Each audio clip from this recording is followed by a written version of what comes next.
Donald Trump is remaking the American economy right before our very eyes.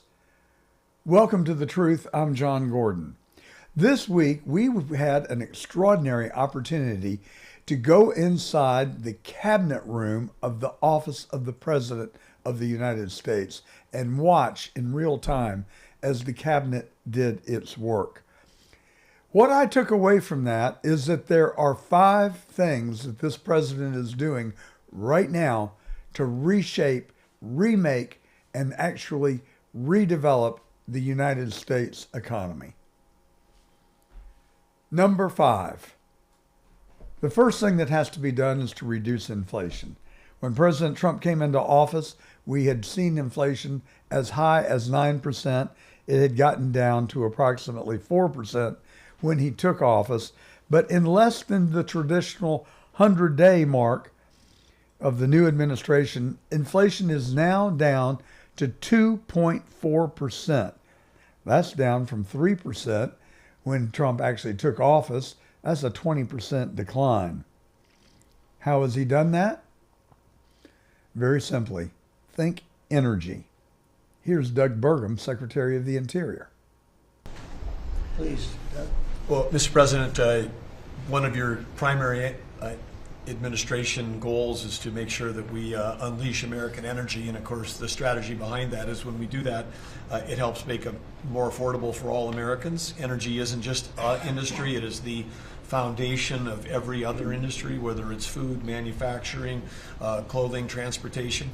And then also when we've got the ability to generate and not just be energy independent but energy dominant, then we have the opportunity to sell energy to our friends and allies versus them buy it from our adversaries. And our adversaries were funding terrorism and conflicts against our allies by their oil and gas sales that were going through a Swiss cheese set of sanctions. So with your creation of the National Energy Dominance Council, over half the people at this table serve on that. Everyone has been engaged, whether it's interactions with negotiations with other countries, with putting sanctions in place that actually work, with cutting deregulation, working on biofuels, building infrastructure for transportation. There's a whole range of things that are being tackled. But when in the outcome of all that is that the Biden administration was restricting supply, you're increasing supply. When you increase supply, then prices start to come down. So there you have it. When President Trump took office on January the 20th, oil was $76 a barrel. As of yesterday, the price of a barrel of oil was $60. That is an 18% decline in the price of oil, which is almost right there consistent with the reduction in inflation. If you recall, it's down 20%. So they're neck and neck. There's a cause and effect. Get the price of energy down, you affect every single industry in America. Everything has to be delivered to you on a truck, a train, or an airplane. So much oil and gas is used in the production of products. Get control of the price of energy and you whip inflation. We are seeing it happen in real time. And we are approaching the Fed's magical number of 2% annual growth. And when we get there, you can look forward to lower interest rates. And that is going to fuel this economy. So Jerome Powell, you like your job? You want to get appointed to another term? Jump on board. Get the interest rates down now. You've got to get ahead of it before the growth slips below 2%. That would be unhealthy. Number 4, unemployment. It remains troublesome currently. It is still it went up 0.1% in March, but hold on. $3 trillion of investment is flooding into the United States from Apple, $500 billion. TSMC, a Taiwan semiconductor company, has announced a $100 billion investment. Storgate, LLC, that's a consortium of OpenAI, SoftBank, Oracle, MGX. They have committed $500 billion. Pharmaceutical companies like Eli Lilly and J&J, Johnson & Johnson, combined on almost $100 billion. And companies like Stellantis, GE Aerospace, all investments coming very soon. And these are going to bolster not only is the investment going to be positive for the economy, but they will create new jobs, and the investment itself will provide a stimulus for our economy. Number 3, deregulation. Deregulation is occurring as we speak. Already, President Trump has signed over 125 executive orders attacking government regulation. One of his orders instructs bureaucrats that in order to create a new regulation, they have to get rid of 10 unnecessary, obsolete, or harmful regulations that have been enacted over the years. The 10-to-1 rule will have a tremendous impact in reducing the weight of regulations on American entrepreneurs. It will have the effect of unleashing investment. It will encourage spending, specifically targeting regulations that constrain the development of artificial intelligence or energy. Here is Secretary of the Environmental Protection Agency, Lee Zeldin, speaking to that very issue. Lee, go ahead. Mr. President, the Biden EPA was strangulating the economy. The Trump EPA understands it's not a binary choice. We can protect the environment and grow the economy. Working with Doge and Elon Musk, we've now canceled $22 billion worth of grants. And we have launched what is the largest deregulatory action in the history of the country. Just in one agency. That's how much of a mess the Biden EPA left us. It is going to end up reducing the cost of living. It's going to create jobs. It's going to make it easier to purchase a car. It will be easier to heat your home. We're proud of this effort. The effort that we have is fulfilling the mandate that you earned from the American public. Clean air, land, and water for all Americans, unleashing energy dominance, permitting reform, advancing cooperative federalism, making America the AI capital of the world, and bringing back American auto jobs. When you called me that day asking for me to take this position, I was honored. And you were very specific and clear in what you wanted us to accomplish. We understand our mission, and at the Trump EPA, we're going to make you proud. Great job. Number 2, tax cuts. As this broadcast is being conducted right now, members of the United States Congress are working out a big, beautiful bill.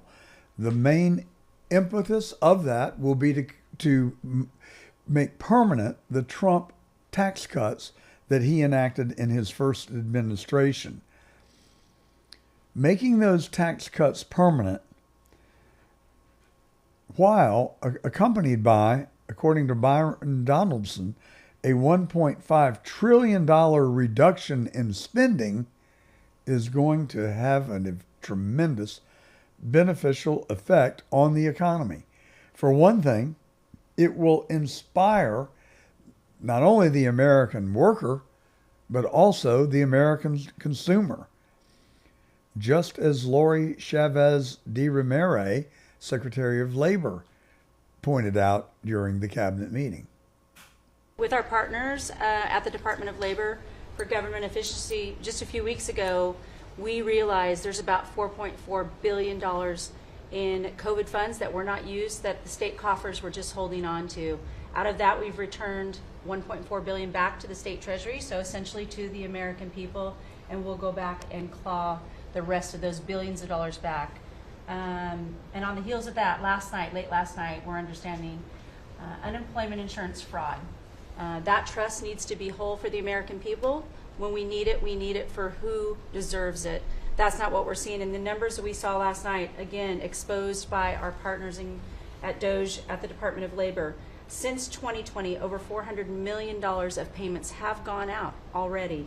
And when you hear these numbers, Apparently, in the United States, we have over almost 25,000 people who are over 115 years old who are collecting $59 million that we have sent out to people.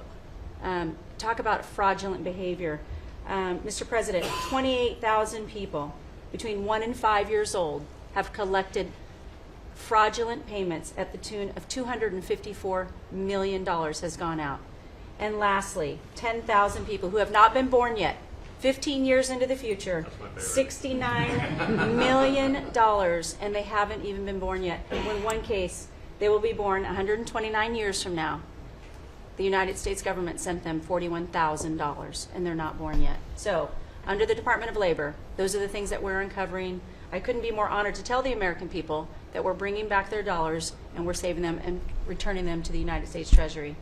What a novel idea. And not only are they going to return the dollars that she spoke of to the United States Treasury, but there's our friend over there running Doge, Elon Musk, and he has identified a pot full of money, as he explained in the cabinet meeting earlier this week. Lower line. Well, thanks to your fantastic leadership, this amazing cabinet, and the very talented Doge team, I'm excited to announce that we anticipate savings in FY26 from reduction of waste and fraud by $150 billion. And I mean, and some of it is just absurd, like people getting unemployment insurance who haven't been born yet. I mean, I think anyone can appreciate whether, I mean, come on, that's just crazy. So, you know, some of these things, people ask me like, well, how are you going to find waste and fraud in the government? I'm like, well, actually just go in any direction. That's how you find it. It's very common. it's, as the military would say, target-rich environment. So I think we're doing a lot of good in excellent collaboration with the cabinet to achieve these savings. And it will actually result in better services for the American people, and that we're going to be spending their tax dollars in a way that is sensible and fair and good. And your people are fantastic. In fact, hopefully they'll stay around for the long haul. We'd like to keep as many as we can. They're great, smart, sharp, right? Finding things that nobody would have thought of. Very computer savvy. Yeah. Worked with hard to get the Trump Gold Card operational, hopefully in the next week or so. That'll be great. That'll be very exciting. It's Really exciting. That's a pathway to citizenship Yeah. into the United States. I think it's a big deal. Yep, it's a big deal. Thank you very much. Great job you're doing. So what a thrill to be able to actually sit in a cabinet meeting with the secretaries of the different federal agencies and departments and be a fly on the wall. That's the treat that we got this week, and it is exhilarating for me as a political observer and analyst. It is an absolute phenomenon that we've never been able to experience before. So there's one last significant item in reshaping and remaking America's economy. Our number one pick is tariffs. You've heard a lot about tariffs. It seemed like it was going to happen overnight, and President Trump found out that he couldn't do it overnight. In order to do so, he would have to crush the markets in the process. But I don't think that was ever his intention. I don't believe that these are dumb people. I don't believe they were intent or wanted to see a negative impact on the markets, but they had to make the foreign countries and our trading partners realize that this was not a bluff. Now, had 70 countries not called up and said, hey, we want to come and negotiate, then I don't know what path the administration would have taken. But based on the positive response that they got from over 70 countries, President Trump imposed a 90-day pause on the tariffs. Now, the tariffs, ladies and gentlemen, is the source of money for the new external Department of Revenue. Think about it. This president is going, I predict, is going to do away with the income tax. It has basically already been said They floated it as a trial balloon that they're going to do away with income tax for people earning $150,000 a year or less. And I think it's a short period of time before the entire income tax disappears. I think we're headed probably for a value added tax like Europe, and certainly tariffs is a form of just that. It is a consumer tax. The question is, who's going to pay for it? And that is going to be determined by the marketplace. If tariffs are going to make foreign products unaffordable to the American people, they will stop buying them, and the providers will either lower the cost, eat some of the tariff expense, and then compete, or they'll simply not sell their product in the United States any longer. And that's something that I don't think is going to happen.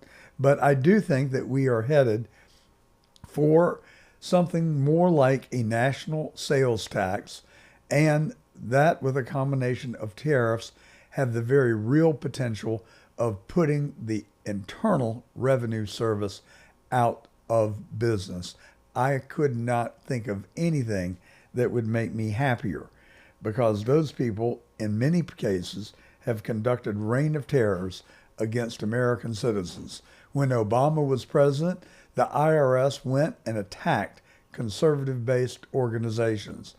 When Biden was president, they talked about potentially removing the tax-exempt status from certain churches if the Biden administration didn't like what they were preaching. So this is a new day, and don't forget about Trump's gold card. For $5 million, you can buy a passport, a green card to stay in the United States. I have heard estimates ranging from $500 billion to $1 trillion in newfound revenue simply by offering to sell an opportunity to live in the United States to ultra wealthy people, and we can benefit from that through the collection of the entry tax of $5 million. So here's what President Trump had to say. When you take it all, you put it in a big old bowl and you mix it up, and here is what President Trump had to say about what the final cake is going to look like, if you will. Very little inflation. Energy costs are down. Interest rates are probably down. They scatter, but they're probably down. Prescription drug prices are even to down.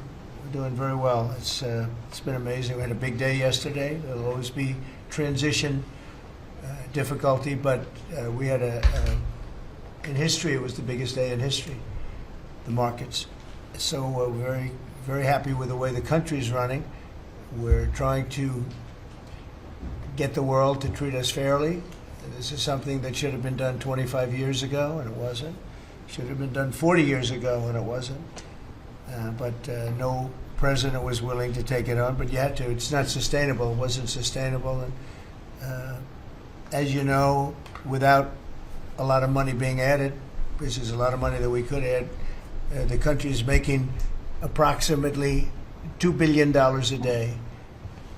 And when you think of it, we've never done that before, never come close to it. And the number is probably $3.5 billion a day.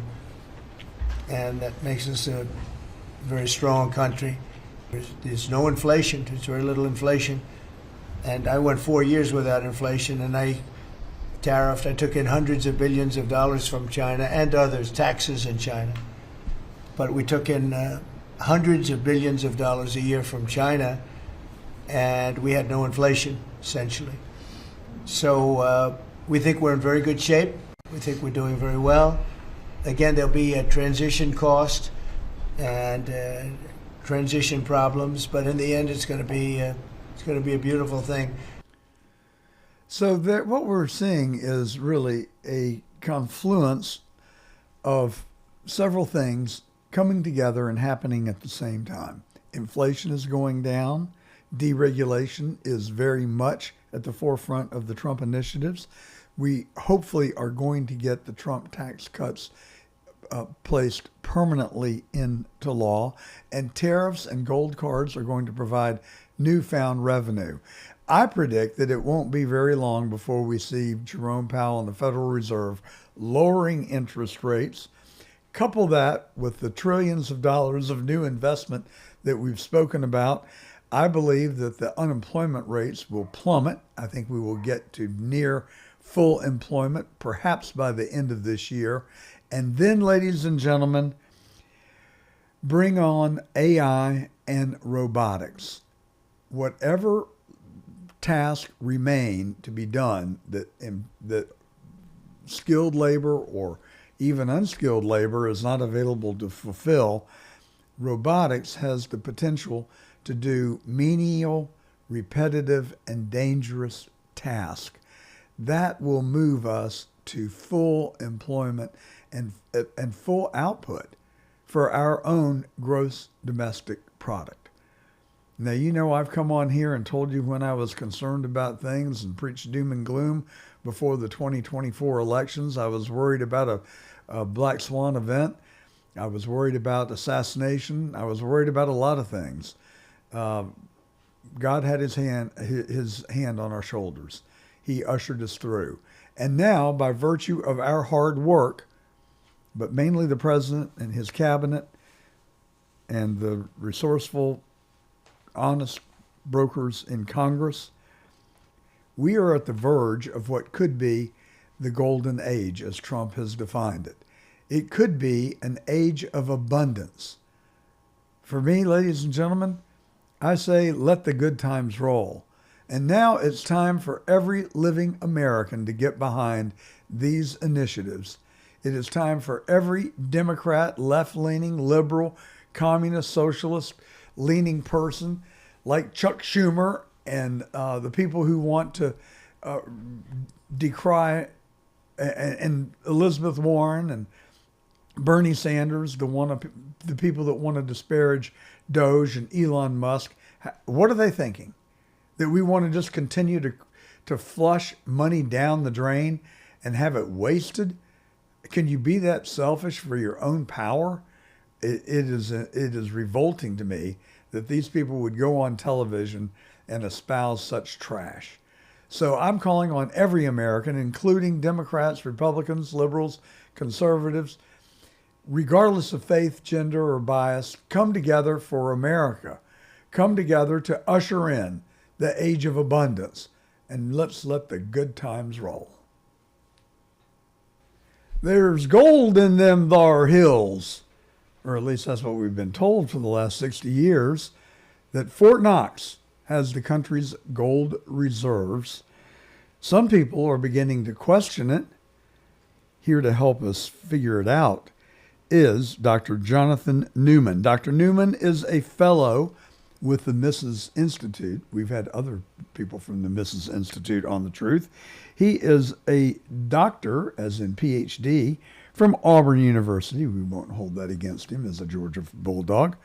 But he is also he also teaches economics and has just a wonderful resume.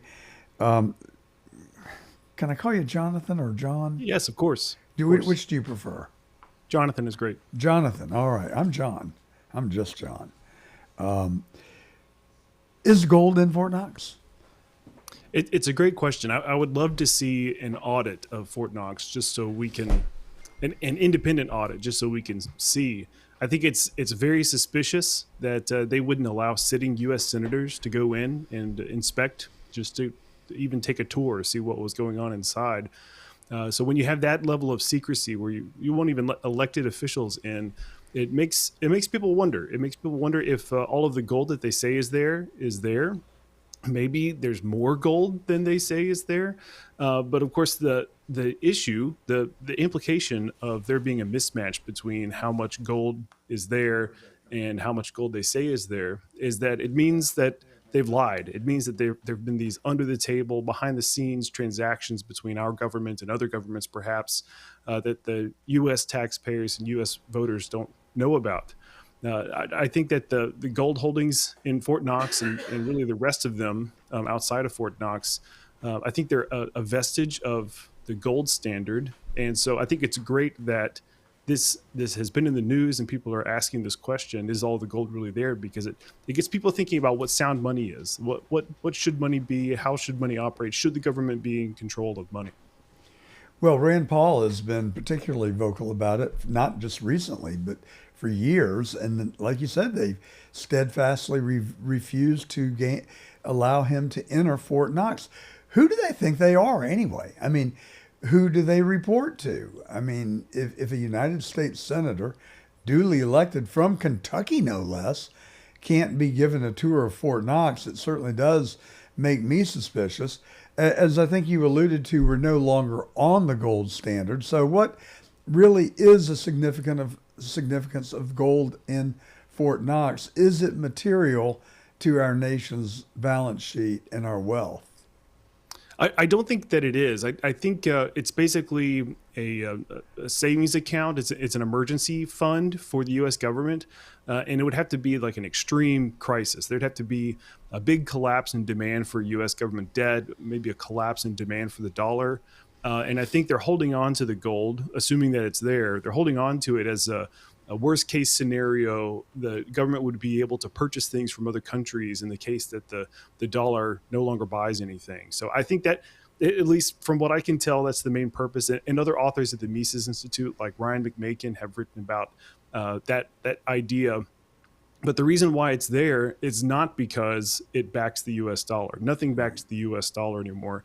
It's a pure, free-floating faith and credit fiat of the money. United States.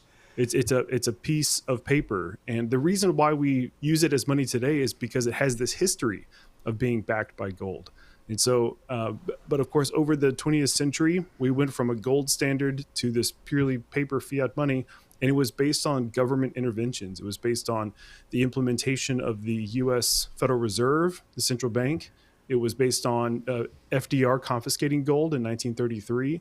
It was based on the Bretton Woods system that was enacted after World War II, and then the closure of the Bretton Woods system by Richard Nixon in August of 1971, to the point where now we have just this rogue central bank that can create money and buy the government's debt at will. There's really nothing that's constraining how much the government can spend and how much it can print to fund that spending. Well, I think President Trump said that he thinks it's a good idea to go to Fort Knox and take a look and have an audit. Can they deny him entry? That would be a spectacle. I would love to see that happen. But if they don't allow U.S. senators in there, I mean, there's no telling what would happen if the sitting U.S. president said that he wanted to take a look personally. Well, if I was the president and they told me I couldn't come in, I would organize a small army and we'd just go in and we'd fire the people that denied us the opportunity to come in.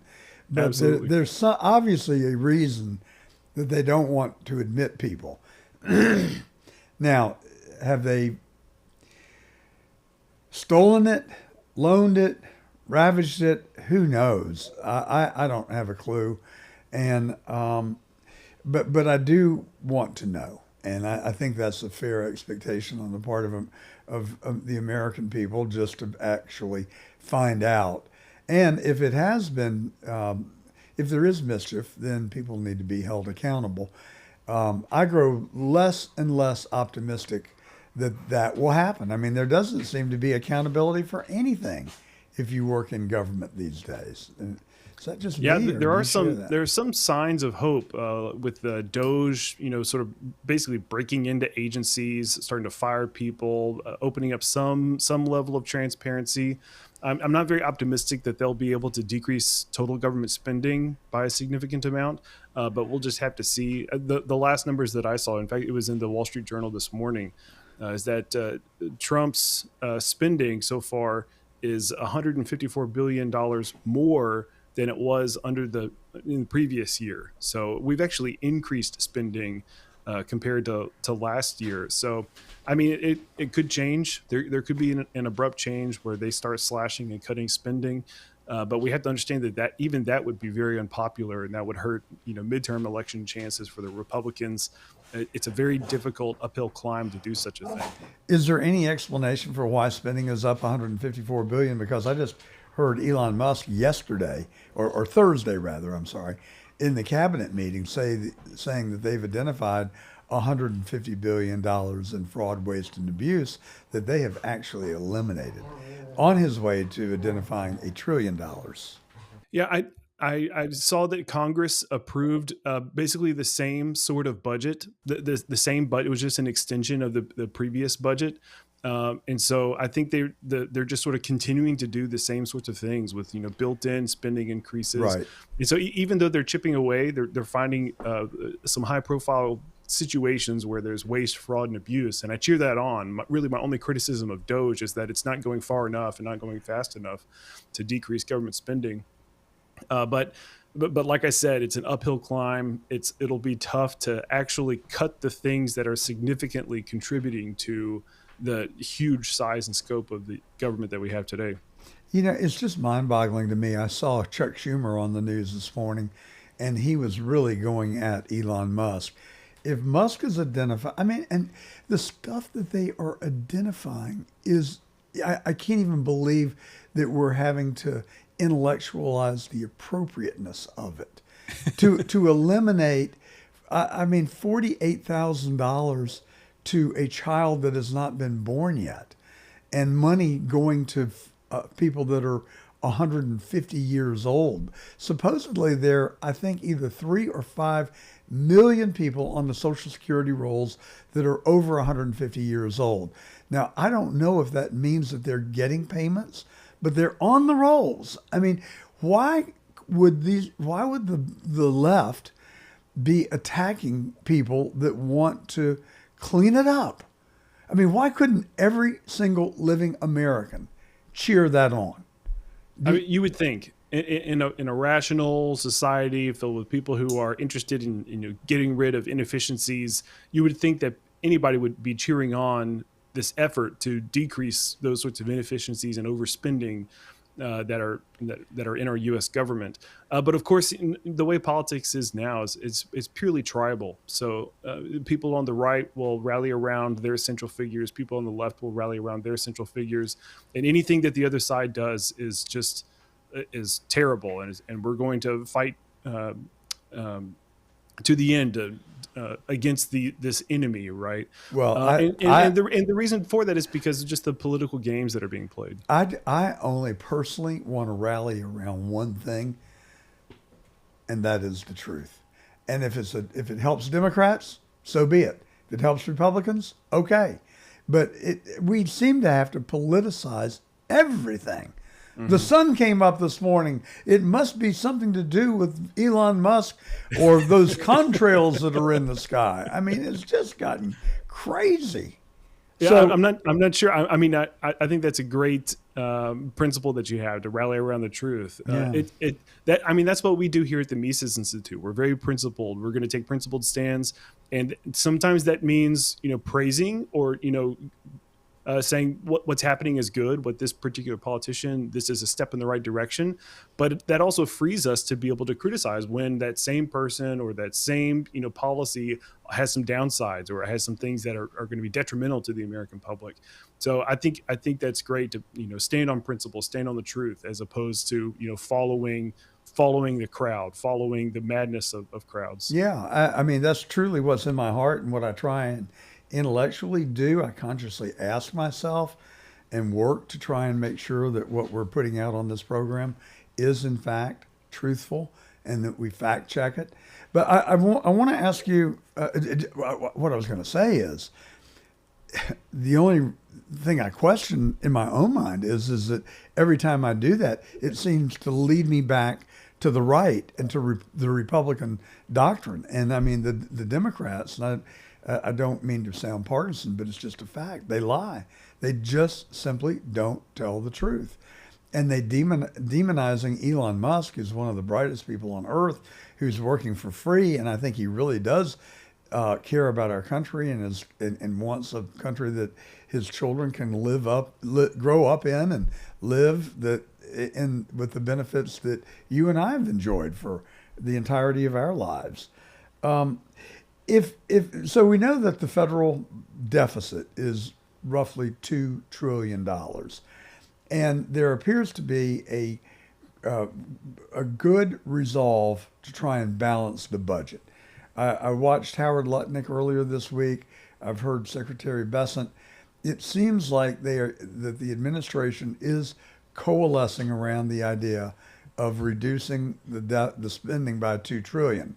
Now, my question to you is, what happens if you do that?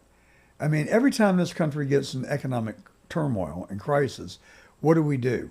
We start printing money and spending it like crazy and labeling it stimulus. Well, if we take that money out of the economy, isn't that going to be deflationary? Don't we run the risk of sending the country into a slowdown, if not a recession? There would definitely be some short-term pain as we make adjustments if there is a significant decrease in the size and scope of government. I mean, that's just, when you remove a tumor from a cancer patient, for example, there's a few days of recovery, but that doesn't mean that removing the tumor was a bad idea, right? So I mean, I view the short-term pain associated with decreases in the government spending the same way. But what's required is a change in people's understanding. What is required is a change in the psychology and the ideas that are out there among the public, because you're absolutely right. Whenever a crisis period comes, there's clamoring for the government to do something. There's this, if not a clamoring, there's at least a tolerance for the government to greatly expand in size and scope. And so the only way to change or to limit this ratchet effect, that's what that's called. The only way to change that is to change what's inside people's minds. It's to show them, here are the consequences of government spending. Here's what happens even in a crisis. If the government decides to expand its spending and print money, that's just going to result in more price inflation, business cycles, financial crises down the road. You're causing more long-term pain just because we're suffering some short-term pain right now. So there's got to be that mental change before we can have any sort of lasting, beneficial changes in the size and scope of government. Well, so to eliminate any confusion that I may have raised in our listeners' minds, I'm all in. If it causes some pain, so be it. I mean, I'm ready for the cure, and using your analogy to cancer, if you've got to take radiation, it's not a good thing. Fortunately, I've dodged that bullet so far, but I have a lot of friends who have not, and I know that it is incredibly difficult to go through that kind of treatment. But to extend the metaphor, if that's what has to happen with our economy, but isn't there also an opportunity to counteract that? And where I'm coming from is that President Trump has said that there are $3 to $5 trillion of investment that is committed in our country right now by the likes of Apple and Johnson & Johnson and the Japanese investor. Not sure. What is it? I'm having a moment. The something bank. It'll come to me. I've got it in my notes over here. But literally trillions of dollars. That would have a stimulus effect, would it not? And result in huge gains in employment? Yes. It would, especially for those industries in which they're employed. Now, I don't think that tariffs are the way to bring that sort of thing about. So if a company wants to invest in the United States and set up manufacturing, set up a business that employs people, I'm all for that. But it should be based on what our comparative advantages are. It should be based on what's profitable in the free market and based on the global division of labor and free trade. If we have to protect businesses and particular industries by erecting large tariffs to protect them from foreign competition, then that's just another tax. That's just another government intervention that's trying to, manipulate what's going on inside the economy. I think it's better to allow those sorts of things to happen on the market based on what entrepreneurs think is profitable. And so my number one recommendation is to decrease regulations, decrease the size and scope of government so that the U.S. is an attractive place to start a business and start employing people. I think that erecting trade barriers is not the way to go about that. SoftBank, that's what I was trying to think of. Okay. And they've committed, I think, $100 million, or is it $400 million? I don't know, but a lot of money But yes, I'm a free trader. I'm not in favor of tariffs to help favor one industry over another. But what about where we're just getting the short end of the stick in virtually every trading partner with whom we do business? And like Germany, I mean, we tax their cars, tariff their cars 2.5%. They tariff ours 10%. Give me an intellectual argument why that makes sense for us. Well, I think that it's possible for those sorts of tariffs to be used in a way to bring overall tariffs down. Now, I'll put a big asterisk right there. While it is possible for overall trade barriers to decrease if we try to do the reciprocal treatment, like if one country is tariffing us a certain amount, we're going to do the same thing to them, right, with the overall goal being to decrease trade barriers. The other possibility is that it spirals in the other direction, like what's happening between the U.S. and China right now, where tariffs go, I think last I saw, they're up to 125%, yeah, which is just massive. That's huge. And if that persists over a few days or weeks or months, then that could be very detrimental to productivity in the U.S. and also, just consumer standards of living here in the United States. Well, I think it's possible to use tariffs as that sort of like political strategy.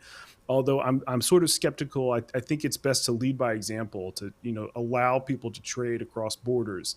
One other thing that I'll say on this is that I don't think that a trade deficit is by itself an indication that there's something unfair or unsustainable or bad for the U.S. Because if you think about it from any one person's perspective, they have a trade deficit with their local grocery store, where money is going from your household to the grocery store, and that's only going in one direction, unless you're employed by the grocery store. And goods and services are coming in the other direction. So there's nothing that's unfair about that. There's nothing that's unsustainable about that. Of course, people can overspend.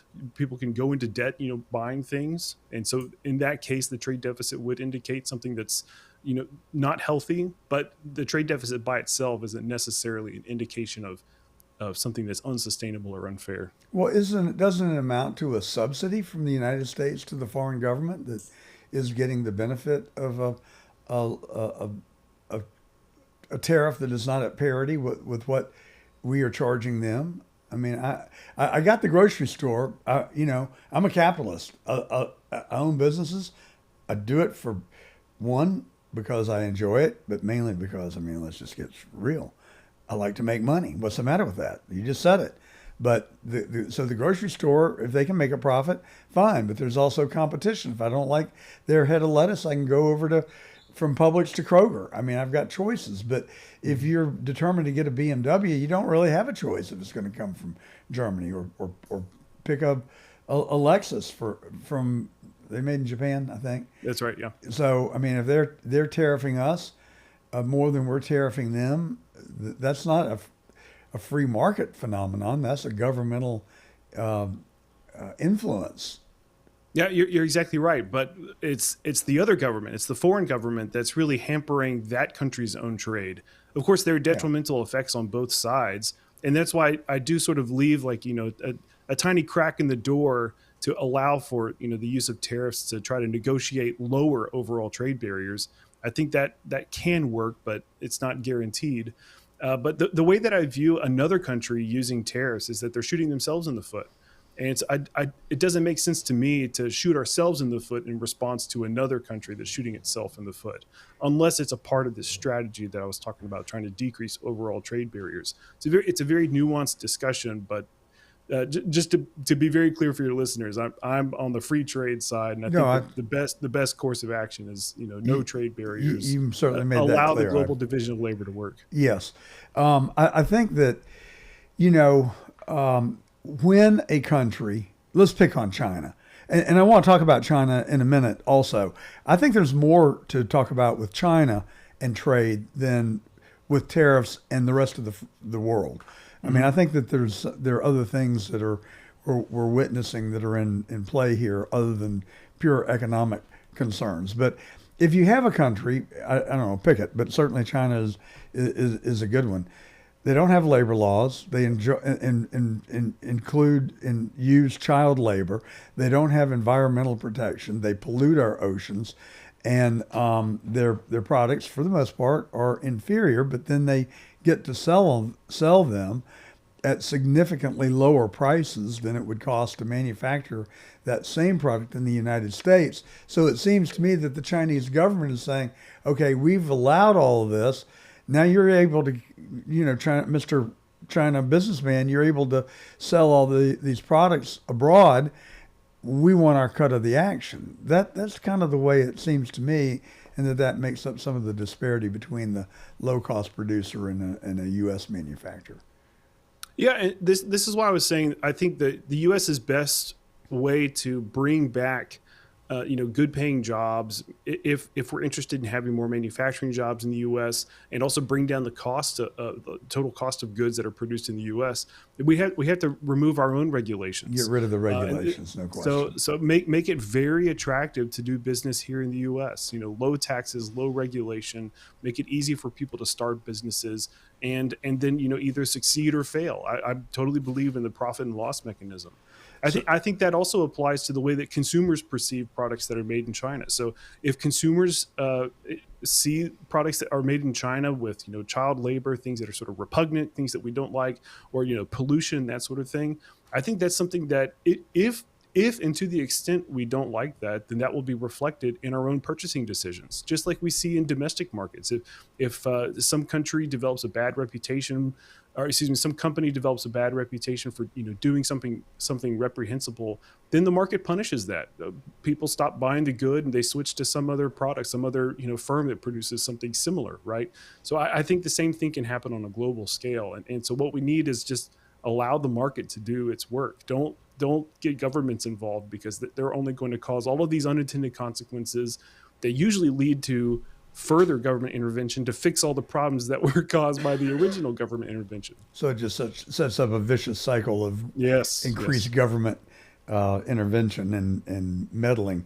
So with respect to China, we've had Peter Schweitzer on the show. He is the author of Red Handed and another more recent publication about all the enmeshing of China, not only with American industry, but with our leaders.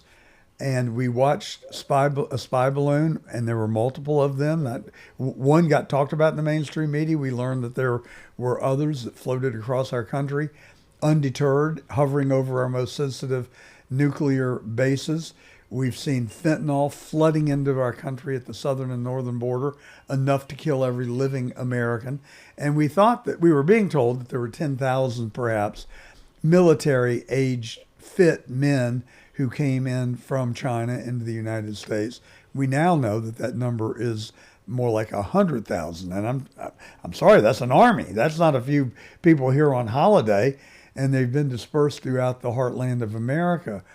My sense is that while trade might be the focal point with these other countries, General Robert Spalding calls it stealth war. He says that we are at war with China, and I'm just wondering if President Trump doesn't recognize that, and he's saying, fellas, you may want to have a war with the United States, but we're not going to help finance it any longer.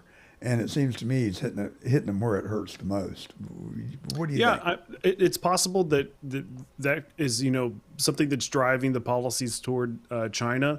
In fact, some people will say that we need to use tariffs to protect particular industries if we don't want to be dependent on a potential enemy to produce the things that we need to wage war, right? So we need to use the argument goes this way.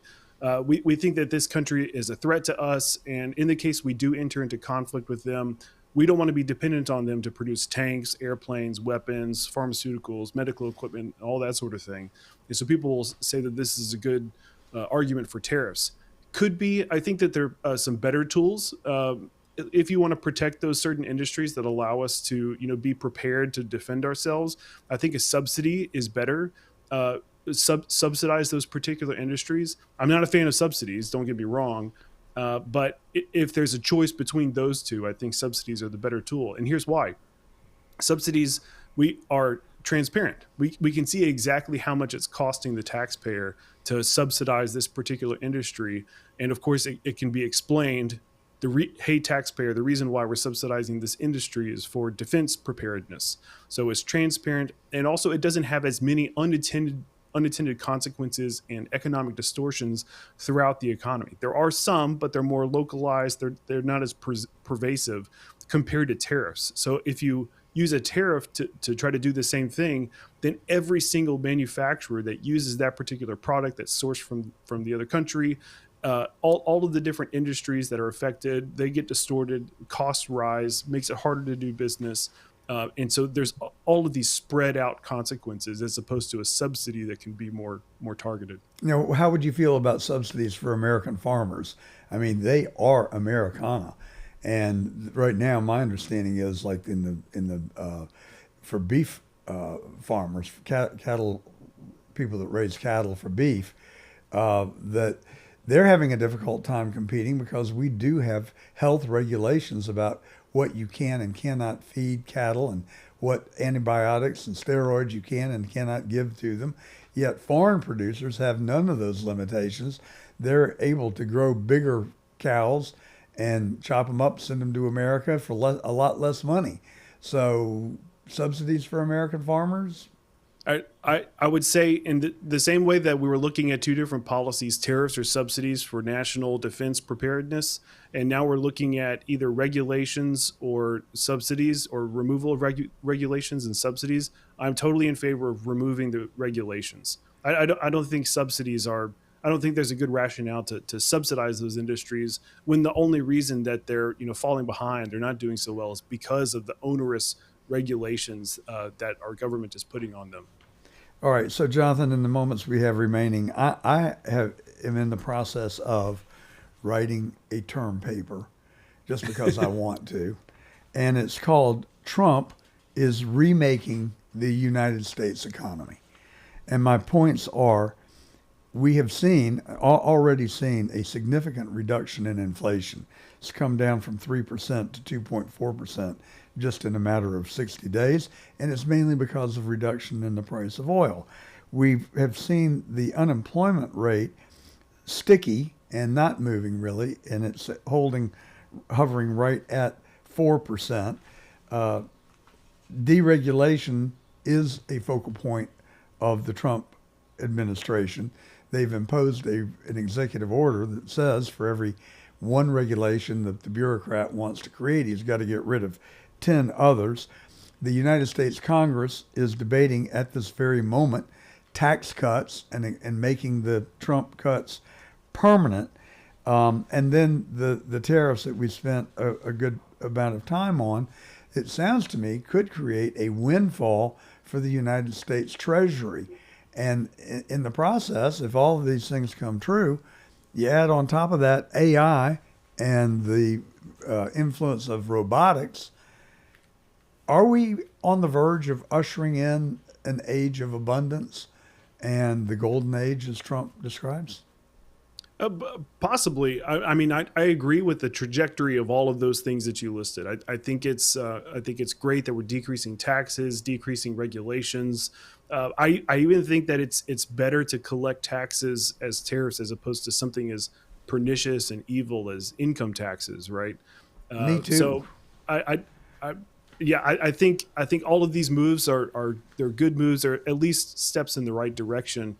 Now I might not be as optimistic as you are, though, in terms of are we going to enter a new golden age, simply because I see Congress, right, as in order for there to be any sort of lasting change in terms of like the size and scope of government, it's going to require an act of acts of Congress to do that. And of course, all of the incentives of the people who are inside Congress are to keep the status quo, increase government spending, increase regulations so that they can, favor certain vested interests, and they get the kickbacks, they get the campaign contributions. So I think it would be great. And also I agree that there's some, very promising looking technological innovations with AI and robotics.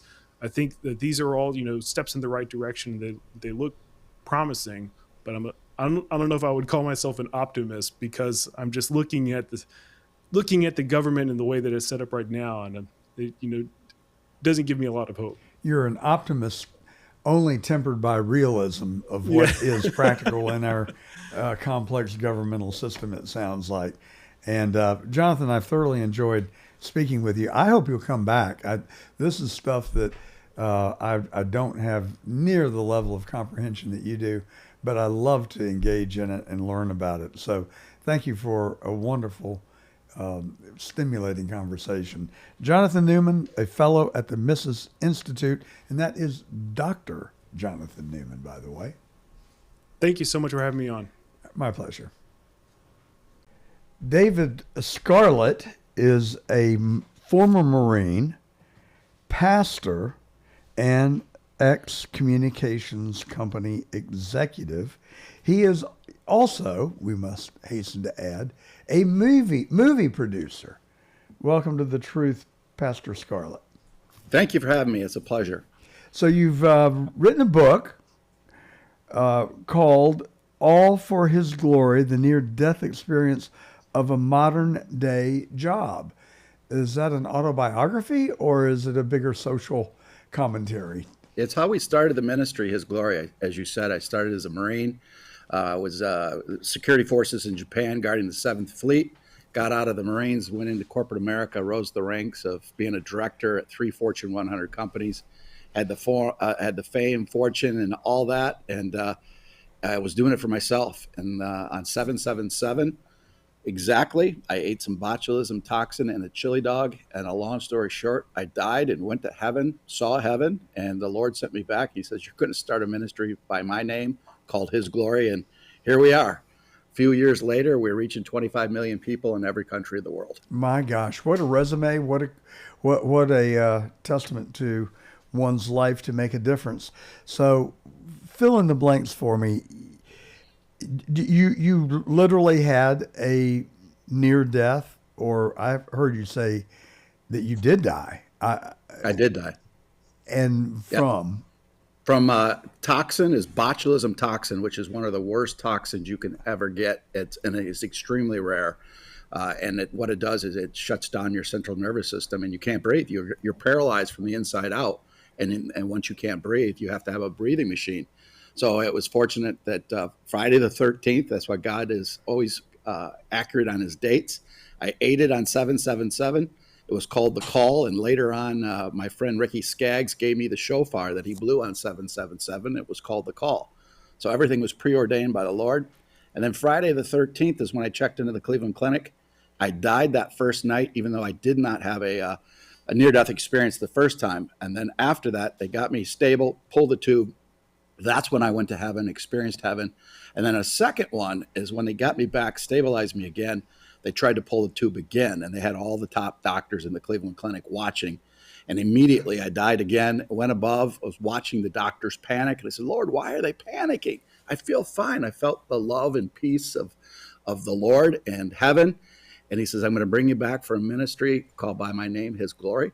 Literally from the Hebrew word kabod, meaning literally his essence. And he did. He brought me back. I had to learn to eat, walk, talk again, went into a cave to learn his word for many years, 10, 12 hours a day. And then we started the ministry that he orchestrated called His Glory. I'm dumbfounded. I have heard stories like yours before, not like, similar. I've never spoken to anybody one-on-one who actually has died and ascended into heaven and then returned to earth. So you keep saying 7/7/7. I'm sorry, you've lost me. Yeah, it's 7/7/7. That's very biblical. 7 is completion. And when you have 3 sevens, it's God's holy number. And that is exactly the date that I consumed the chili dog.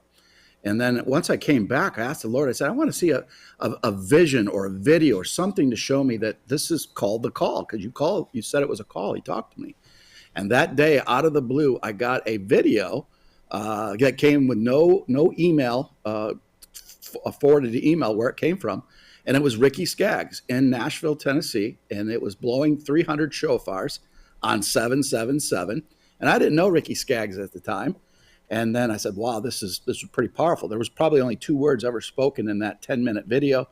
It was blowing the shofar. And again, Ricky Skaggs later said that that was the most intense event he's ever been in. The building, the stadium was actually shaking. And then fast forward within one day, about 2-3 years later, I met Ricky Skaggs from 3 different people, and that was God ordained, brought him to me, and we became friends. We went to Tulsa, Oklahoma together. I brought him on stage in front of about 8,000 people and millions of people streaming in. And the Lord spoke to him as he blew the shofar. It was the same shofar. He says, you're going to give that shofar to David because it's his call. And right in front of all those people, he gave me the shofar, which I have today. Amazing. So 777, July the 7th? July the 7th of 07, 777. Got it. So God told you that he was going to bring you back to earth and that he wanted you to start a ministry in his glory. Yeah, and I am. And that's what you've done. That's what we've done. But I am, again, if you would, anybody that knew me prior to that would say I am the most least likely person to be a pastor and to run a ministry because I live for the world. I was a corporate director. Had the fame, fortune, the corporate world. And so God always uses the least likely to take somebody like me to humble me because I had a big ego in the corporate world. I thought I could do it all. And he quickly showed me that he is in charge, and we have to be humble servants for his purpose and his glory, and he's changed everything in my walk. Well, not to be contentious, but maybe God thought you could do it all, and that's why he did pick you. Well, yeah, as long as I focused on putting him first instead of me first. Yeah. And that's the key, and having that love. Like David, David was a shepherd boy, but his heart, he loved the Lord, and the Lord can use people that love the Lord with all their heart, their soul, and their mind. Well, were you a Christian prior to your death experience? That's the scary thing. There's a lot of Christians that think they're saved in churches today. I was a 911 Christian, meaning that when I was in trouble, I'd pray, then I'd get out of it. If it weren't for my first trial and tribulation with my marriage, I don't believe I would have ever gone to heaven. Because I went through some severe trials and tribulations in my marriage, I had to get down on my knees and seek the Lord. And that's when I really started studying King David. Here I'm a pastor. Back in 07, 08, when I started getting into the Bible, I didn't even know where King David was in the Bible. I had people show me where King David was even in the Bible. And so because of that, I believe that's the reason I got into heaven by the skin of my teeth. So I had not intended to talk to you today about religion and Christianity, but actually you have captivated my attention and you have tapped into some of my own curiosities. So with your permission, let's spend just a few minutes talking about it.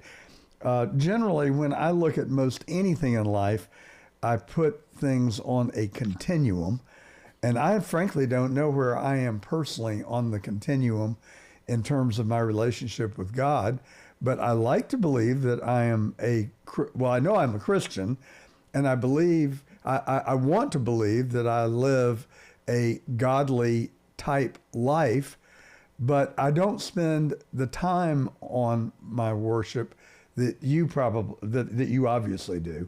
I mean, if I looked at you, so if this is continuum, and there's one thing I want to talk about, these people over here on the far side of the continuum, I would put you on this side of the continuum because you've dedicated your life to God and you are spreading his gospel, and you sound like you were all in.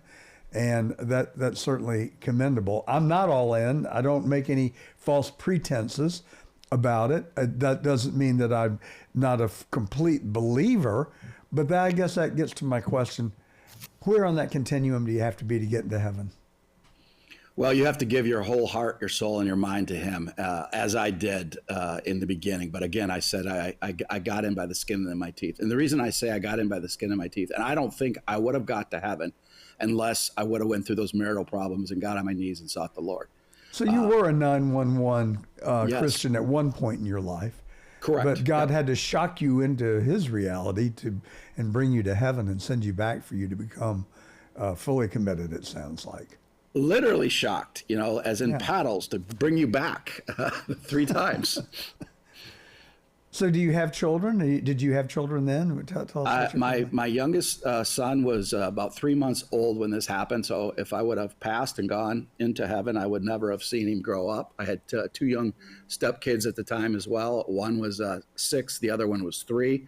So very young. And that's another miracle because The chili dog that I ate, I came back from 4th of July traveling overseas for business, and I came back and I was the only one in my entire family that ate that chili sauce. And if any of my kids would have taken any bite of that, they would have died instantly. That was going to be my next question. Was it the hot dog or the chili? Thank God I don't like chili. So believe it or not, every July 7th of every year, I eat a chili dog just to remember what happened and know that where my eternal home is going to be is in heaven. Well, the next time I have a hot dog, I will think of you, but it will not be with chili. Have you ever had a chili or a hot dog, chili dog at the Varsity in Atlanta?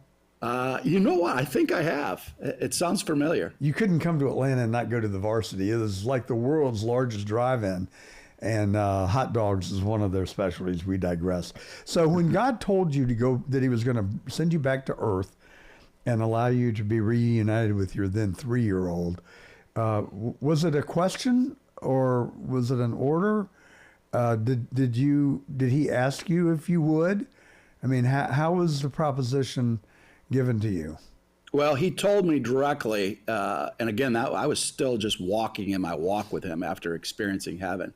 He came back, and knowing me, as soon as I started to progress and be able to walk and talk and eat again, I had one foot back into the corporate world. That's what I thought. I had no idea that I was literally going to start a ministry. I didn't know what he meant by start a ministry. Do I do that part-time? Do I get back in the corporate world? Because that's all I knew. So I started to get back in the corporate world, and the after effects of botulism toxin for somebody that's been on a respirator are worse than actually being on the respirator. You have chronic fatigue, pain. You just don't have the go. I just didn't have the physical. And at first I was like, I'm a Marine. I can just spit on it and I'll get through it. I've never called in sick my entire career in the corporate world before this event happened.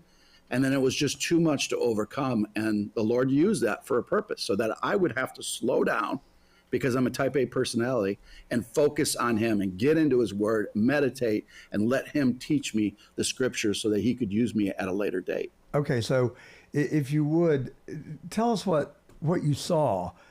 Did you meet face to face with the Lord? Were you actually in heaven? Can you describe it? Can you tell us? Yeah, I was taken up in a light because it's the first time that the 2 Cleveland Clinic doctors pulled the respirator from me. I saw the panic in their face. And when you see Cleveland Clinic doctors start to panic, it's bad. And at that moment, I knew I was dying. So you were conscious then. You Yes. were conscious when they pulled the respirator. Yeah, I wasn't on any drug because people say, well, you must have had too much morphine or whatever. But they have to wean you from any medication because you have to be able to breathe on your own. So I was under no pain medicine whatsoever. I was very conscious, and they pulled it. And seeing that panic, when you stop breathing, you have anxiety, and that's probably one of the worst ways to die. But the Lord took that all away, and he immediately took me up in a light to heaven. And then I'm in perfect heaven. The Father I can hear talking. Everything I saw was just beyond any TV that we have. We have 4K, but this was like 100K, just so vivid. The love and the peace that you have in heaven is nothing you can put into words. It was so beautiful. And then he showed me, there were sounds that we don't hear on earth, music that I've never heard play before. And then he showed me these mahogany pictures of my life from the time I was an infant all the way up to 39 when this event happened. And they were pictures that were never taken on the earth. They were just perfect pictures. And he showed me that in heaven, there's no sin. So in those pictures, there's no sin. But later what he told me is that my report card was empty. There was nothing in those pictures that I did for him. And that was one of the reasons why he brought me back. So as soon as I came back the first time, here I'm corporate guy, least likely to go to heaven. I'm like, I can't believe what I just experienced. So I'm going for broke at that point. I'm saying, Lord, if I really just experienced this, meeting you in heaven, the Father, I want to see Jesus because I didn't see Jesus in heaven. I want to see Jesus. And before I could get that thought prayer out, Jesus was at the end of my bed in the ICU at the Cleveland Clinic, just radiating with this love, joy, peace, and just never said a word. He didn't have to. And it gave me that absolute comfort and love and peace. So this, do I understand correctly that this has happened to you twice? Twice. That first time that I had a near death, that's when I actually went to heaven. Then they got me. All kinds of problems happened after that. I had 5 surgeries on a bleeding stomach. I woke up during the middle of a surgery at the Cleveland Clinic. That was not fun. Collapse lungs, pneumonia. I take 1 step forward, 2 steps back. It was just barely hanging on. Finally, they got me stable, and that's when the 30 Cleveland Clinic doctors came in because they didn't want anything to go wrong at that point. And immediately, once they pulled the tube, it went wrong. The beeping, the sound, code blue. My kids were in the ICU. They heard code blue, code blue. They didn't know anything about a code blue. They're running around saying code blue, code blue. They had no idea that was their dad in there in code blue.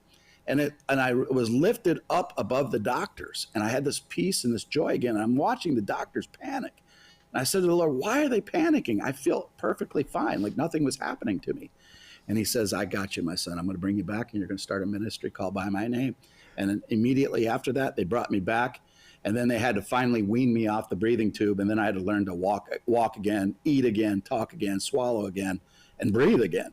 So how long of an interval was it before your first trip to heaven and your second voyage? It was probably about 2 weeks where they got me stabled enough and get through the operations, the stomach, because the reason they had a stomach bleeding is for a period of time, if you're not on any type of food, I couldn't eat, so they had to put a food tube in so that I could get proper food, and that's where the operation went bad.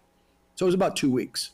So when you were being called to heaven, was there a sense of time from the time that you left your hospital bed or stretcher to the time that you arrived in heaven?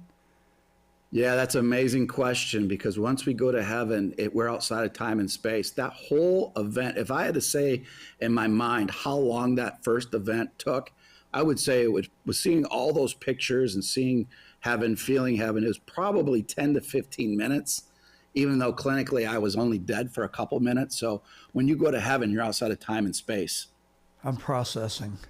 It's just a phenomenal story. And I don't want to sound flippant. I'm not trying to be funny. I mean this question genuinely. But do you have any notion for why God just wouldn't return you to your hospital bed and allow you to be well and immediately go to work for him?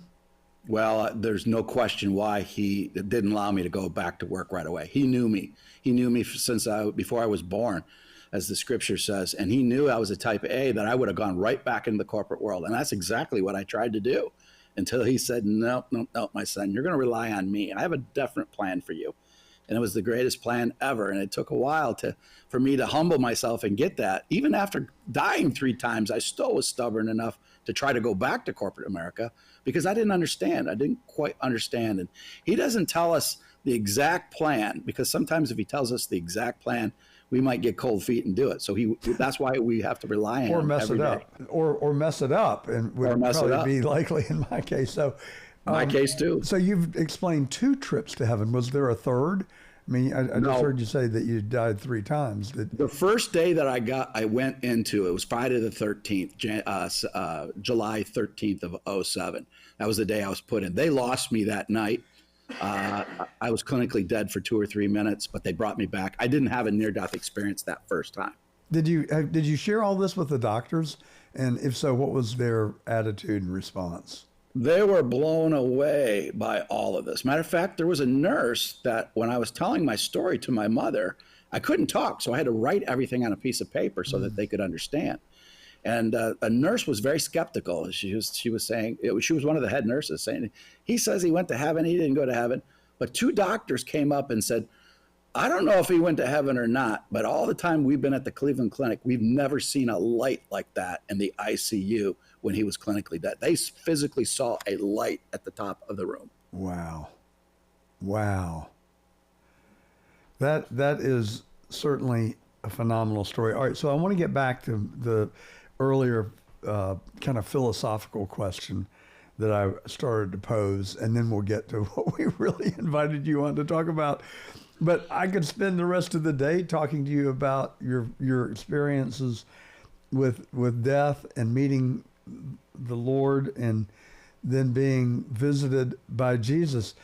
I've had none of those experiences. But I do, the older I get, the more I do believe that God does talk to me. But I think you have to listen. And it's usually through a third party intermediary or a series of transactions. And, you know, I guess for me personally, when I was younger, I would repel against those, thinking that it was my imagination or just serendipitous. The older that I've gotten, the more experience that I've had, and the more repetitive these things have become, I can't describe to you the calm that has come over me. I used to be, I got 2 businesses, I got 3 sons, I got a wife, I've got friends, and life can get pretty intense at times. And I used to worry a lot about life. And I had you on to hear your story, not to hear mine, but you've encouraged me to share with you, not anything remotely connected to what you're saying, but just for our listeners. I've done a lot of work in the inner city in Atlanta, and they are very appreciative of the work that I've done, and they invite me to come and talk at their church on Sunday before Thanksgiving. It has become a little bit of a tradition, and I will speak for 20 minutes and probably work on that talk for 30 hours. And but it's not because I have to, it's because I start going down the rabbit hole, and the more I learn, the more I see, the more fascinated I become and more intellectually curious I become. So it leads me on. But I gave a talk a few years ago called God is in Charge. And I didn't really believe that when I made the title necessarily. But the more work I did on the message that for that morning, the more convicted I became that God is in charge. And if you just give it up to God, then things for me invariably work out okay. And I tell my sons all the time, everything's going to be all right. It's going to be all right. But I always put a big asterisk after that and say, it's going to be all right, but God doesn't expect you to sit on your butt and do nothing. He's giving you a path forward, but you've got to carry the water and do the work. So That's exactly right. I digress. I didn't mean to, but you've energized my brain cells. The neurons are firing. You've got me intellectually very curious about all of this. But one last question I want before we get to the heart of the matter is on that continuum. I do have a nice group of friends. Some are not on the continuum. I would say they're non-believers, atheists, agnostics. And I pray for them. I feel bad for them. I have some other friends that I would put on the continuum, but in my mind on the far left of the continuum, and they've got this notion that all you have to do is acknowledge and believe in Christ, and all of your sins are forgiven, and you get admitted into heaven. That seems awfully convenient for me. I asked you what it took, and you said giving your every being of your heart, soul, and mind. Just accepting Christ doesn't seem like that's all in on heart, soul, and mind to me. No, and again, that's one of the main reasons he brought me back, not just to have a ministry. The reason we have his glory is to go out, and the goal is to reach 1 billion souls in his name, and showing that heaven is real. And there's many people that are sitting in pews today that are saved, and they're not, because there is no doubt in my mind that if I wouldn't have got on my knees prior to 777 and started seeking his face with all my heart, I wouldn't have made it to heaven. I thought I was saved, but I wasn't. So you're setting the bar awfully high. I probably am not going to get into heaven based on the criteria that you've laid out. I work hard, I play hard, I try and live a godly life, as I said, but I'm not all in. If I said I was all in, I would be committing a sin by telling you that. Does that, do I have to be like you to get into heaven? No, because I wasn't that way. That was just a process that I started. I wasn't in the Bible prior to the marital situation. I started getting there, but I still lived in the world. I still drank. I still was in the corporate world. So I wasn't living a perfect life, but I had a taste of what the Bible was. My process started, and that's the key. He knew my heart, and my heart loves him. And you look at the thief on the cross. He was the worst of the worst until the last second. And the Lord says, he said to the Lord, he said, do not forget me when you go to paradise. And because of that faith and trust in him, he was put into heaven. And it's my conjecture that when we go to heaven permanently, that thief on the cross is probably going to bring more people to Christ than any other individual ever. These are pretty weighty subjects. All right, well, let's talk about your work at the border. I think that's why we invited you on. But frankly, I have enjoyed the last 30 minutes immensely, and I thank you for your generosity in sharing your experience and also engaging with me on faith. So you have spent a lot of time focused on the border. Is that correct? That's correct. We've done 2 documentaries. The first documentary we did was in Texas. So I took a group, some senators were actually going to go with us too, just to see what was happening in the border in Texas. That was probably, I think we did that in 2022. Then the latest, the battle at the border, that we went to Arizona. And I spent 8 days at the border. I traveled, spent the whole day with Sheriff Lamb, Sheriff Daniels. So we got a really good look of what truly was going on. We had the media telling us that was not an issue, no problems there, look the other way. But that's not what we saw. We saw fentanyl coming in the borders. We saw military age men coming in that had no families with them, which we knew was trouble. I witnessed personally that the children that were coming in with the adults, only 60% or less than, only about 40% of those children coming across the border were actually related. And that was key because Biden took away the DNA testing that President Trump had. So there was no way to test to see, are they really part of the family? Well, that was part of the human trafficking that they were doing all over the United States. The most upsetting, with all that was upsetting, but what they did to the children, watching the cartel drug these innocent children to get them across the border so that they wouldn't make a sound. They were lifeless, and we have that on camera as well. And it just absolutely breaks your heart. And on top of it, to know the people they're with are not their mom and dads. Where are their mom and dads, their true mom and dads? And then the big one, too, was when we went to an NGO. This was before it broke with U.S. aid. We were sitting in an NGO, a Christian NGO, and they literally on camera bragged to us that they were getting money wired to them every month from the federal government to human traffic these illegals throughout the entire country. And it was just, I couldn't believe it. I used to, in the corporate world, when I was a director, we would have contracts with government. We did a lot of the technology for the Air Force, lasers and lots of stuff. So having a government contract, you never get paid for 60 days. The government is the worst of paying. So when she bragged that she was getting, all she would do is send an invoice to the government and they would be wired money immediately. All of our flags went up, and lo and behold, it's been now uncovered through Doge that's exactly what they were doing. Well, I want more answers because everything that you've said, you have hit all of my hot buttons. And, we're witnessing a period in our nation's history right now like I don't think we've ever seen since potentially the revolution, with Trump's imposition of tariffs on every country in the world. And this is not softball that we're playing. This is serious hardball.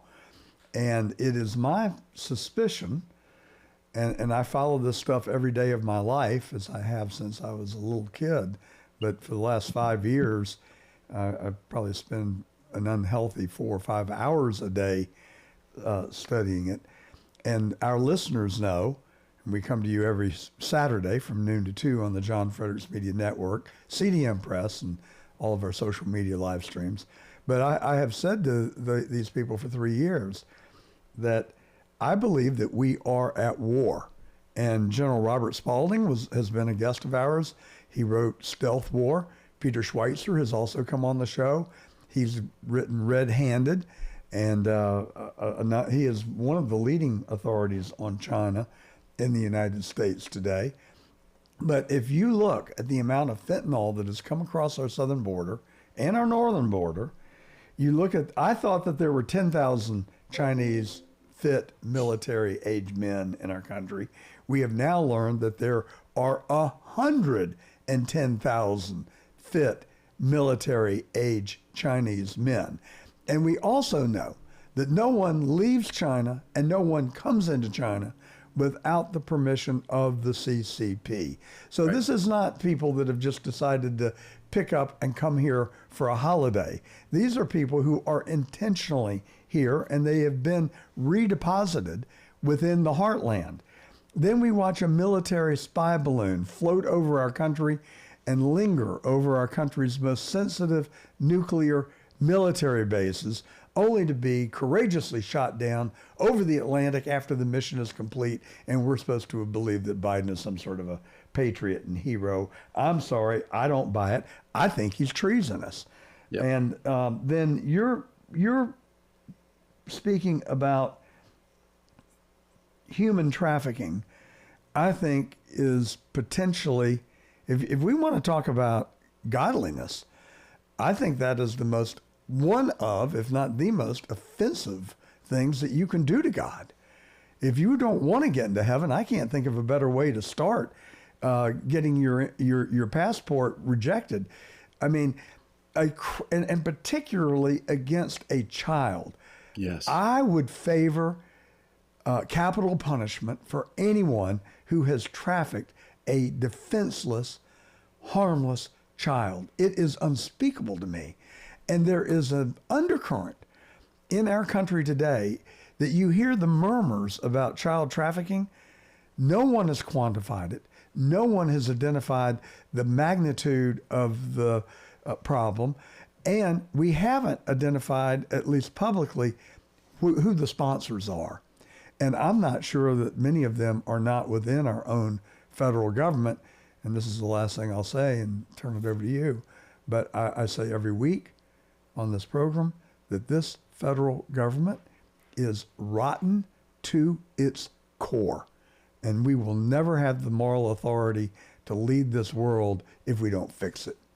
So you're the pastor, and I just gave a sermon. I'm sorry, but yeah. So not only the it for us. pastor part, but with it, at His glory, we've had the blessings. It's unique. We have, obviously Christians follow us, but patriots follow us too, and they become Christians, and Christians learn how to be patriots. And on our program, we do 24/7 programming. I have many generals that are friends, personal friends, and they give me downloads, sometimes publicly, a lot of times privately, what's going on. And you hit the nail on the head. The American people do not know we are at war with China. Yeah. The public just doesn't know it yet. And not only the fentanyl, the things that they're doing, there's rogue elements, as you said, inside our government. Biden was no question committed treason. Obama committed treason. These are not just my words. These are coming from very, very prestigious generals that have said this publicly on His glory as well. And we have a crisis, and it's worse than that. Most people don't realize that there is a jihadist element to this. All of our top 40 cities have Hamas, Hezbollah cell sites, terror cells. And just this weekend, I was given an update from two different generals that this is the highest alert the United States has ever been since 9/11. There's 17 cities they're looking at with a 9/11 type event to hit all 17 at the same time. Well, I think that just my own paradigm, belief, hypothesis, let's put it that way, is that there are two things going on right now. That we've got, yes, a trade war with the EU and perhaps Russia, Brazil, click them off. Then there are lesser countries like Vietnam and Israel. Netanyahu visited the White House earlier this week. He has eliminated all tariffs against U.S. products coming into Israel. But I think it is a very complicated, I think it's a Rubik's Cube, and I think it's totally scrambled, and I think Trump is slowly and surely intentionally putting it back in order. But my belief is that there are different remedies for different countries. I think the EU, I think they've just flat out taken economic advantage of us. And I think Trump's going to write the score. I think they have like no cards to play because we provide the majority of their defense. It's the one thing that I don't hear anybody talking about. We've got the leverage with our own market power, but with the EU, we've got the leverage of defending them against the rest of the world that may want to do them harm. that is a big stick that Trump has got to play. But to get to the real point of this, I think that we are combating China in a war. And if you look at the components of the tariffs, Trump has said, Mexico, you stop fentanyl coming into the United States. Canada, you stop it, or else we're going to tariff you into oblivion. That, to me, seems to be directly aimed at China. Yes. And then the other tariffs that I think he is directly pointing at are the drug companies. And now you see Johnson & Johnson just announcing a $50 billion investment in the United States to manufacture drugs. Hey, 90% of our drugs are manufactured in China. Exactly. That is a decoupling that has to happen like now. Yeah, so I had a long conversation last night with Lara Logan. She's a personal friend. She's on assignment as we speak and is going to have a major update that's going to be pretty shocking to people within the next 48 hours. But that ties to China and what you said. This is a national security emergency. You know, our steel, our gunpowder, our energy, our medicine, like you said. If we had to go to war against China, we're in deep, deep trouble.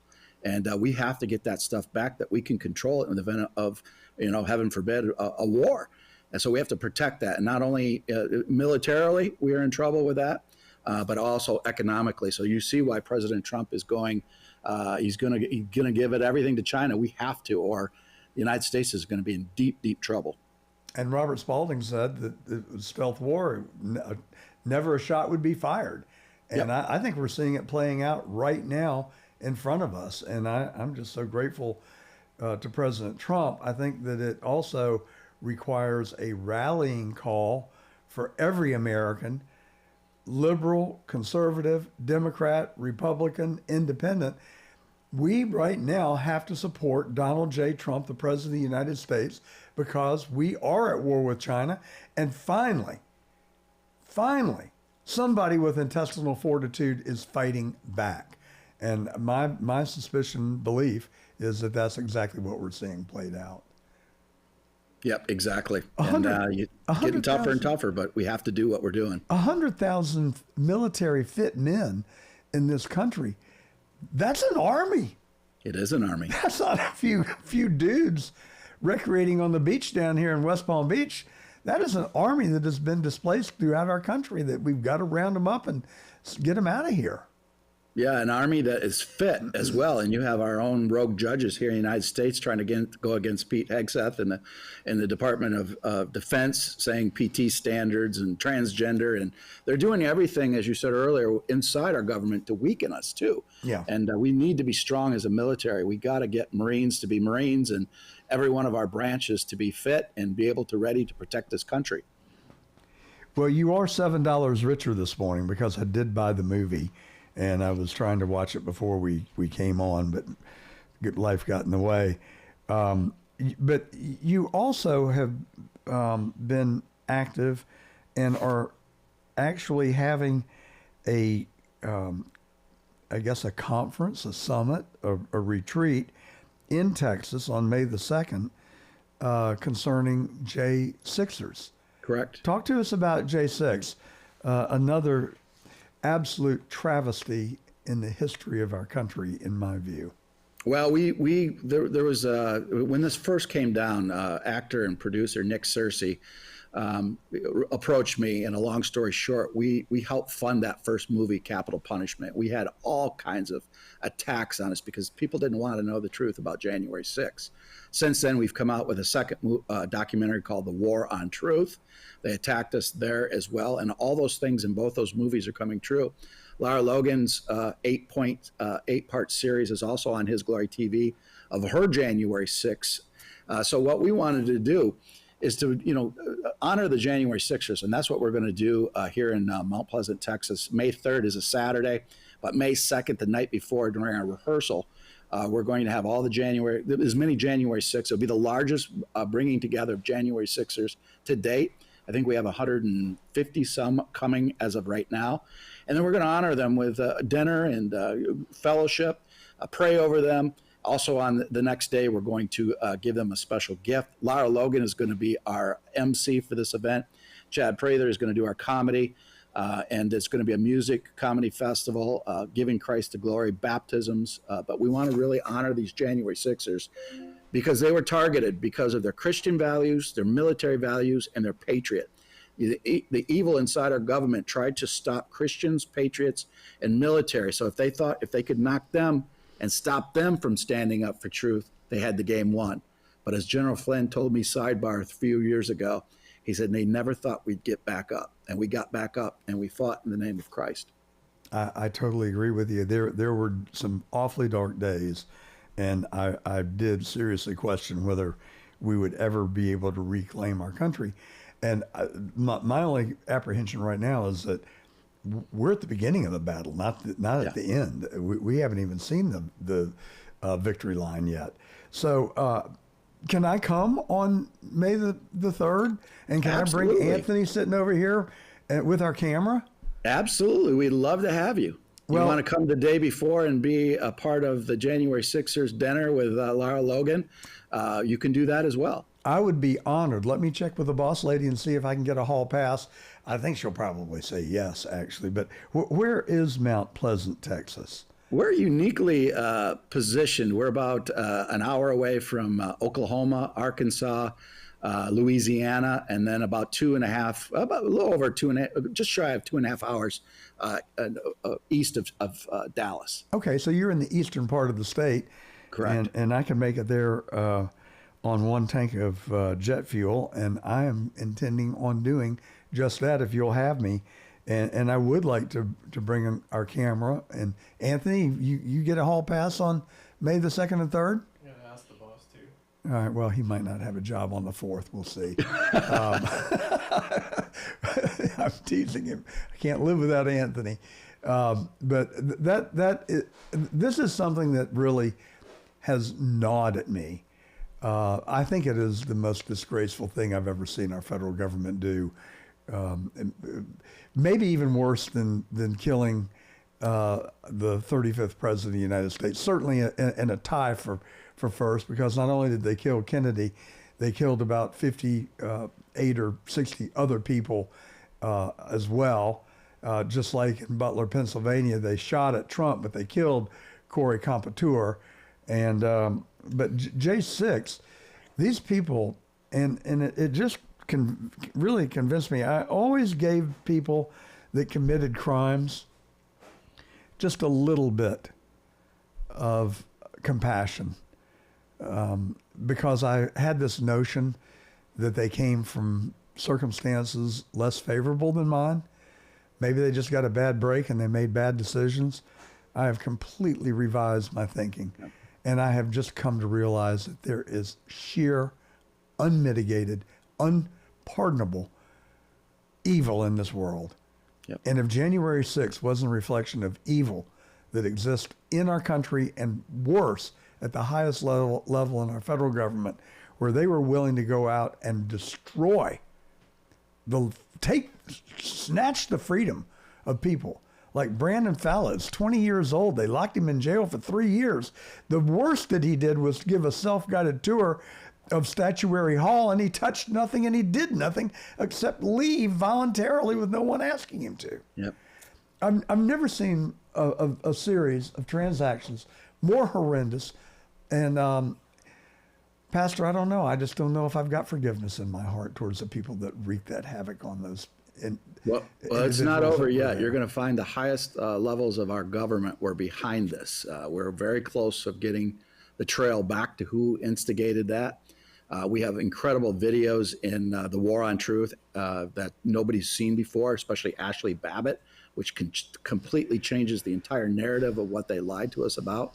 I happened to be there that day, so I was at the Capitol when these events happened. So I saw for my own eyes, this was a time that patriots came and cared about the country. People were praying. And then you saw instigators. I saw with my own eyes people that had Black Lives Matter Antifa shirts go into bushes, come back out with Trump gear, and then you could see them going into the Trump crowd just to instigate fights. And sure enough, that was all captured on camera. And it took a long time to get that out because they censored everybody. They did not want that to get out. And even the FBI, they came after me. They put a FBI helicopter on the top of our studio in Ohio while I'm talking to Nick Searcy about the releasing of capital punishment. So they knew that we were going to release it, and they tried to intimidate us. And how close did they come to? Did they ever interview you? Did they approach you in any way? They went after one of our cameramen, and they said, "We want all your film." And he was smart. He says, "Well, that's Pastor Dave. You're going to have to go ask Pastor Dave about that." And they never showed up. I think they might have been afraid at that time that it might have blown back on them even worse. You know, one of the disappointing things to me is the seemingly lack of intestinal fortitude by many of our leaders in Congress. I was fortunate to have dinner with Jim Jordan the other night, who I actually like. I was born in Ohio. I went to school in Ohio. I have owned property in Ohio. It's kind of where my roots are. Even though I moved to Georgia when I was 5, I still have a great affection for Ohio, and he represents the district where I own property there today. And I asked him, I point blank asked him, I said, "Why have you not subpoenaed Ray Epps and his bank records and proven very easily that he was there on his own, beholden to no one, or we'd find out that he was on somebody's payroll and that he was sponsored to be there," which is what I happen to believe. What is going on? Why are the people at the highest level in our government not willing to go out and confront this evil and rip the Band-Aid off? Take us behind the curtain. Show us what's actually going on. Well, I think there's a couple things to that. One, there's members that are very, if they hadn't had their hands on it, they're very concerned that this would backlash against them. But I do know that Kash Patel is working on these things, and like I said earlier, this is going to go deep. This is very deep, all the way to some high-ranking members of our government. You're also going to see a Ukraine play in this as well. That will actually tie to what happened to President Trump, as you mentioned, and it was actually in Florida when attempted assassination attempt on President Trump. Yeah, so all these my things are producer and I interconnected. went out there 15 minutes after the first news flash. We attended the press conference, and I spent 3 hours walking around Trump International Golf Course, which is I've actually had the privilege of playing when I played that demonic game. I've since given it up and gone to tennis, which is much better for my heart and my peace of mind. But I'm not a trained security person. I don't know how to protect a high-value asset. But walking around there, I figured out in about 5 minutes that if you put a person on the corner of Summit and Congress and someone else down the road on Congress and someone else down the road on Summit, those are the two public streets that border the golf course, you could have easily have protected the entire perimeter, and Routh would have never been able to take up his position in the would-be sniper's nest. And it just boggles my mind that could have been such a glaring omission, yet you see him in the motorcade, and there are 50 motorcycle cops from jurisdictions all over South Florida. Why not just take 3 of them and position them on the perimeter and protect the president? And Butler, we could spend another hour talking about it.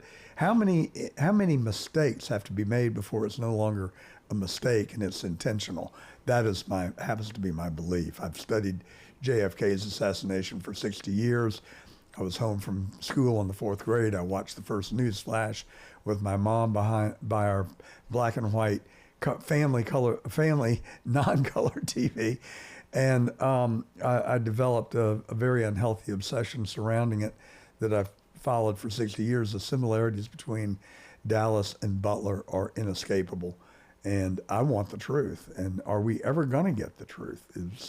You said Kash Patel, Pam Bondi. We were promised the truth on day 1. Now we're coming up on day 100. We still don't have the truth on Epstein's files. And I don't think we've got the truth on JFK's files either, for that matter. No. I don't know if we'll ever see the complete truth, but I do believe that there will be justice coming. There's some things I believe they're working on that I've been told just recently that there will be justice. Can you give us a snippet of what you're talking about, Pastor? Well, going back I would be to remiss not to ask. Yeah, going back to January 6th, there's a trail that's going to go back to a certain individual that had responsibility on that. That the Ukraine aspect of that hasn't come out NP yet. might be their initials. Who? NP, That's exactly right. her Yep. initials. Yes. God, what is the matter with that lady? Yep. And no, I don't think there's any question that she was the organizer. Of course, talking about the former Speaker of the House who literally hates Donald Trump. I personally don't. I work hard not to hate anybody, including Nancy Pelosi, but it is a godly challenge not to, because I do think she is evil. She had her daughter there, a cinematographer, filming and recording everything. It was a made-for-TV production, just like the House Oversight Committee that they unlawfully convened to give us the truth. And you know, you and I know it. We require no convincing because we've got two eyes, two ears, and a brain. The sad part is, I think that the majority, perhaps maybe the majority, certainly a large component of the American people, are clueless. They Exactly. just don't flat know the things that you and I know that are in the public domain. Well, a lot of that is just the news cycle, and people are just we're distracted by so many things. Satan's got us distracted and not focusing on the main things. But this will come out, and it's amazing. Some people, even on the right, didn't know the truth about January 6th. When now they're seeing our movies for the first time, hearing these being public information starting to come out to confirm that. Lara Logan doing her 8-part series, and people are telling me, like, I had no idea. I truly believe what the media told me. And for 60 years, I've wondered, how could you organize and construct a conspiracy to be able to conceal the assassination of the president of the United States, who is democratically elected? Then Elon Musk buys Twitter. What's the first thing that he does? He sends Mike Taibbi in to do a deep dive into all the emails. And whoa and behold, we found the FBI paid $3.4 million to censor and cancel people who wrote against the company narrative on COVID and the vaccines. And similarly, we just learned in recent weeks that Politico received millions of dollars from the federal government in the form of $75,000 and $100,000 subscriptions. Man, I'd like to get in on that deal. I got to become an author to their publication, most of which you could have bought for $3.75 in the Wall Street Journal. I mean, it just seems to me that this government that we've got that it is lost. Do we have to burn it down to build it back? How do we reform it? How do we get the genie back in the bottle? Yeah, there's no question the corruption, whether it's the complete elimination of the CIA or FBI or both, or just taking it down to its bare foundation and starting over. Cash and Ratcliffe have a tough job ahead, but they're two guys that are going to be able to accomplish that and get it done.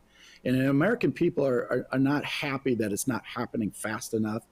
But on the other hand, we have to have a kind of a drip, drip, drip for the American people to gravitate how deep this goes, because the average American didn't know, but they are starting to say something is wrong, especially with the pulling back of Doge and U.S. aid and seeing this money, like you said, going to media to create a false narrative. And the more we pull back and see where this money and who's getting paid, it's opening up people's eyes.